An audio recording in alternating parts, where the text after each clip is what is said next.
Sanibonani balaleli, nginguProfessor uJE Mdlalose, umfundisi wase-Presbyterian Church of Africa nomsunguli we-Christ the Lamb Theological Seminary osebenza kakhulu nomphakathi.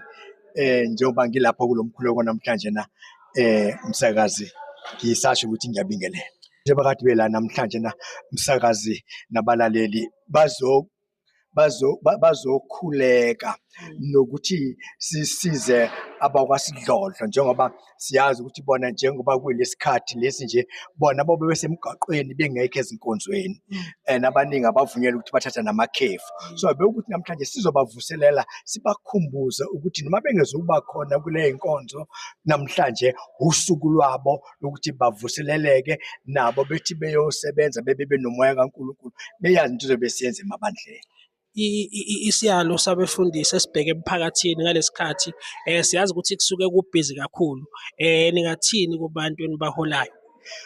Kulula nje ukuyiphatha kahle, nokuzithoba, nokulalelana, nokuhloniphana. Sikhulume kakhulu nje, mangikhulume emsakazi ngikubeke nje ngimbaba ukuthi inkinga ibe kulaba abathi uma bephuzile baphuzele emgwaqweni, bathi uma bephuze baphuzele ebantwini.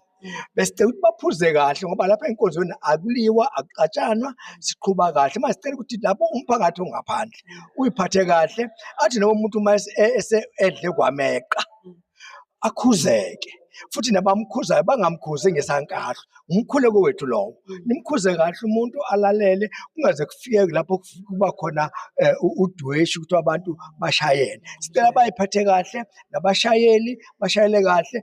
Bese ngicela laba abathutha abantu ngey'moto, amatekisi, amatekisi athutha umphakathi, bangahlendletheki bese kuthiwa yingozi zika-Good Friday. Akukho ngozi ka-Good Friday.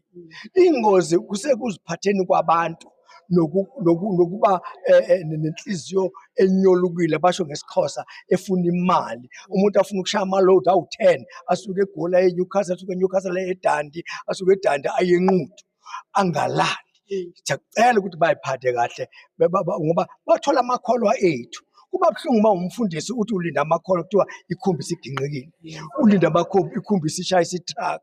Siyacela ukuthi bayiphathe kahle, futhi siyabakhulekela ukuthi wonke umuntu aphephe ngoba impilo ibalulekile. Siyathokoza kakhulu, sibonga ukubambisana nomphakathi kwanawo lo msakazo lo omuhle kangaka. Ningadinwa yithina nangomso, nami ngizonimema-ke ngoba maduzane ndizile ukuthi khona uhlelo lapho sobe ngifundisa amaphoyisa i-chaplains. Uma msakaze uzothatha inombolo yami emva kwalokhu, sokumema nawe ube